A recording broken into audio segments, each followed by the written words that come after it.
या पत्रकार परिषद तुम्ही अत्यंत पत्रकारांना पहिल्यांदा सर्व पत्रकार बांधवांना नमस्कार. तुम्ही आलात, अत्यंत चांगला प्रश्न विचारला.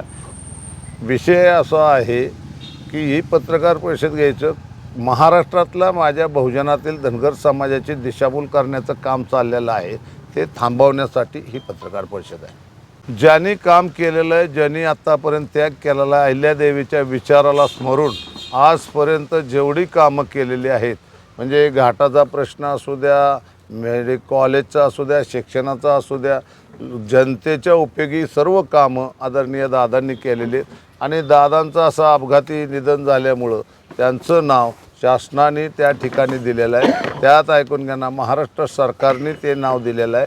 त्याच्यात ऐका ना, आणि नाव देताना त्यांनी असं नाही केलेलं की तुम्ही एक विचार करा, आज शासकीय वैद्यकीय महाविद्यालय मुंबई संलग्न रुग्णालय सर, तर तिथं जामदेवीजी जे यांचं जे रुग्णालय असं नाव आहे.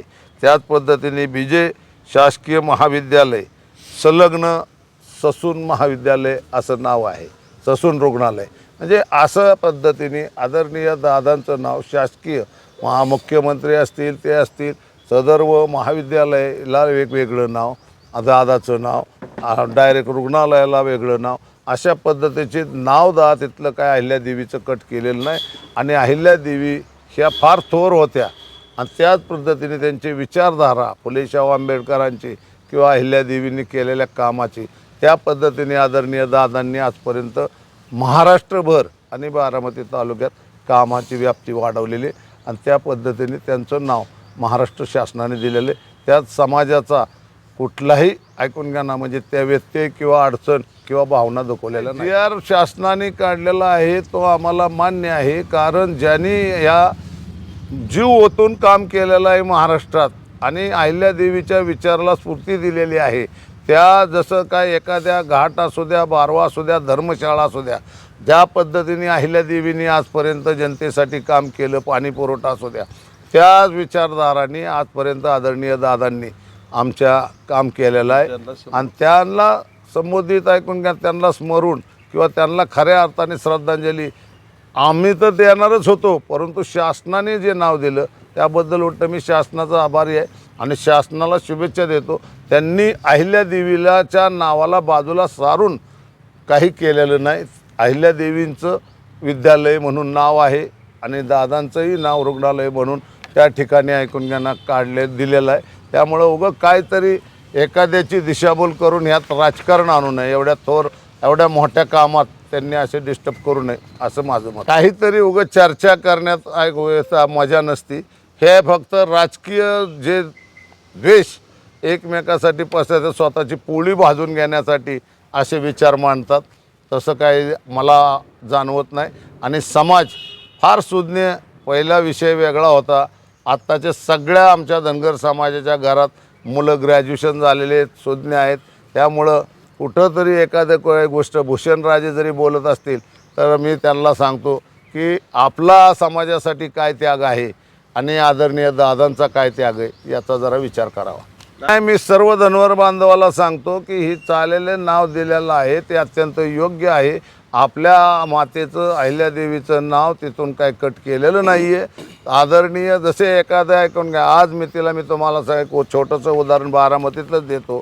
महाराष्ट्र एज्युकेशन संस्था महेश्वर हायस्कूल म्हणून प्रसिद्ध आहे, तिथं हरिभाऊ गजानन देशपांडे काही त्या नावाप्रमाणे तिथं दिलं गेलं.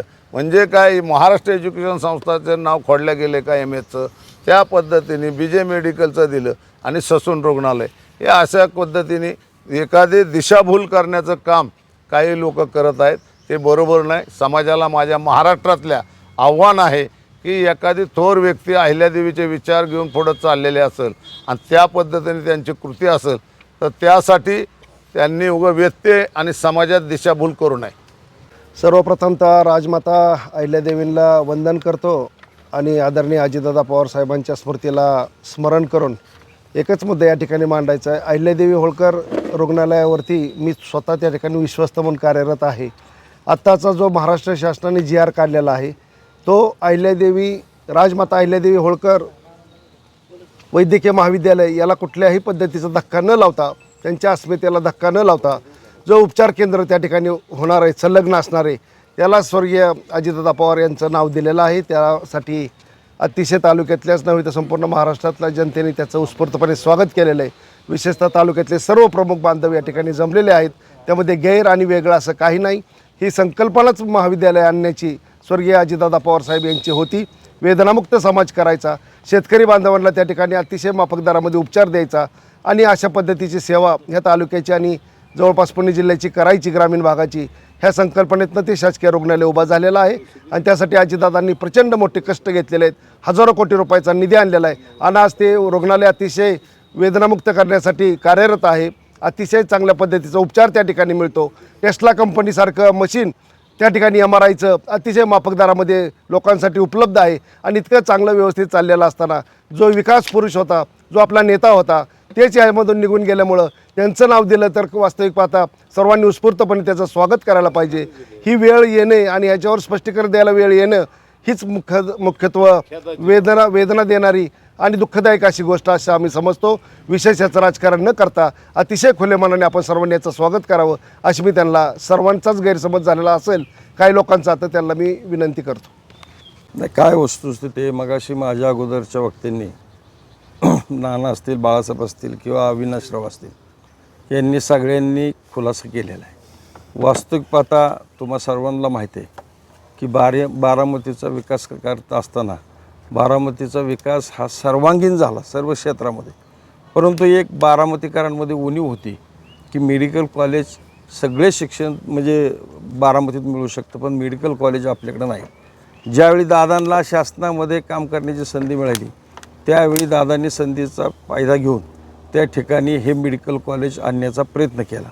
ते नुसतं मेडिकल कॉलेज नाही तर 500-700 हजार कोटीचं मेडिकल कॉलेज देशामध्ये अत्यंत नामवंत असं कॉलेजची त्या ठिकाणी निर्मिती केली. आणि तुम्हाला सगळ्यांना माहिती आहे की अजितदादा कुठल्या एका जातीपातीचे नव्हते, सगळ्या जाती धर्मातल्या लोकांना बरोबर घेऊन जाणारं हे नेतृत्व होतं.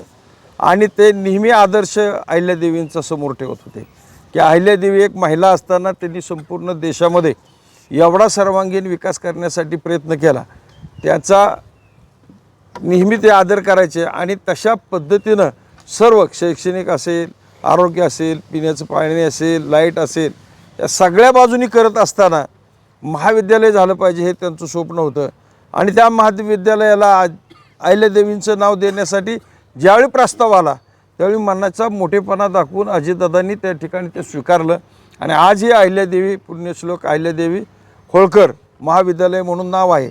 परंतु तुम्ही पाहता की दादांनी हे सगळं केल्यानंतर आज मला सांगा, शासनाकडे आम्ही कुणीही प्रस्ताव न मांडता शासनातल्या लोकांनी त्यांनी त्या महाविद्यालयासाठी केलेलं कष्ट, त्या ठिकाणी केलेले प्रयत्न, उभा केलेले पैसे, ह्या सगळ्या गोष्टीचा विचार करून एक कुठंतरी त्या व्यक्तीचं नाव असलं पाहिजे.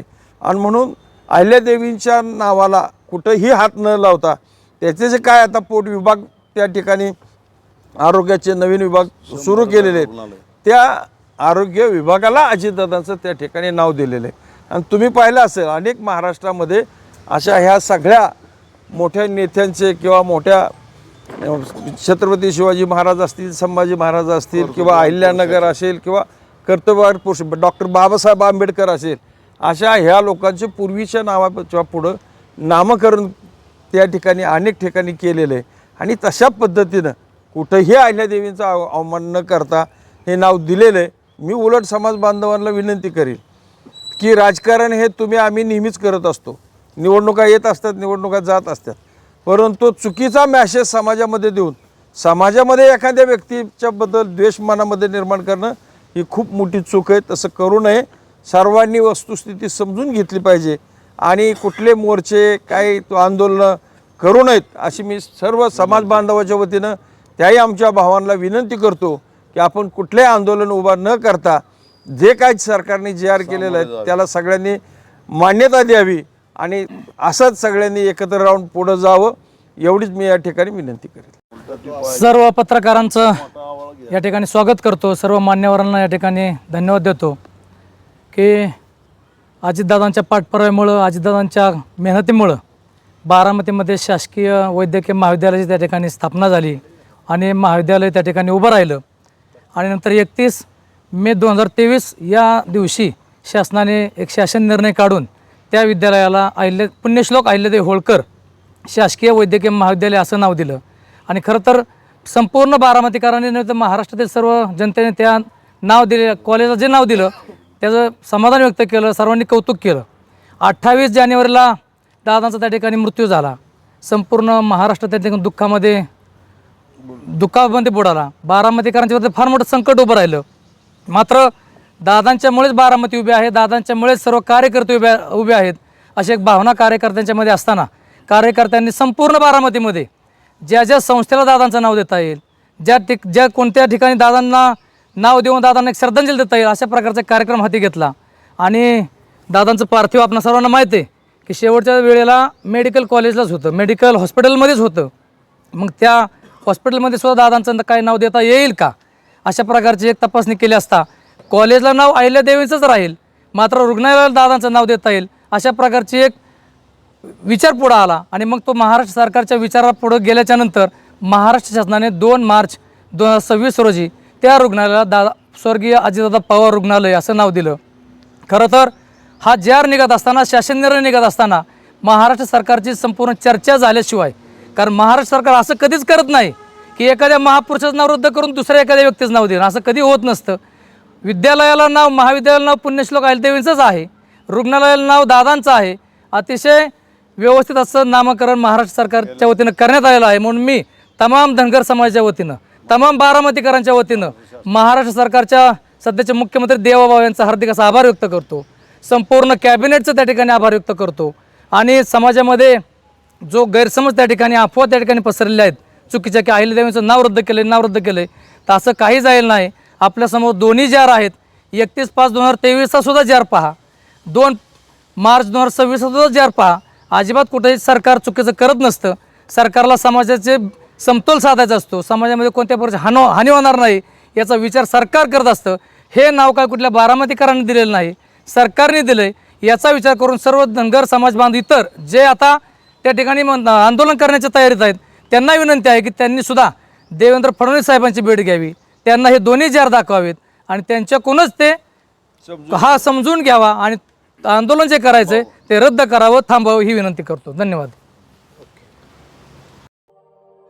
अशाच नवनवीन बातम्या पाहण्यासाठी बारामती वार्तापत्र चॅनलला लाईक करा, शेअर करा, सबस्क्राईब करा आणि बेल आयकॉन प्रेस करा.